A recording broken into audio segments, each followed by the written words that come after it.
தினம் தையிட்டி பகுதியிலே நடைபெற்ற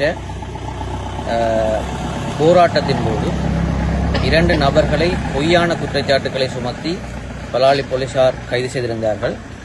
அந்த 2 நபர்களும் இராணுவ புலனாய்வாளர்கள் என தம்மை அறிமுகப்படுத்தி குறித்த விகாரைக்குள்ளே சென்று விகாரையை படமெடுத்ததாக கூறி பொய்யான குற்றச்சாட்டுகளை சுமத்தி இருவரை கைது செய்து இன்றைய தினம் இரவு 9 மணியளவிலே பதில் நீதவான் முன்னிலையிலே குறித்த 2 சந்தேக நபர்களையும் முற்படுத்தியிருந்தார்கள்.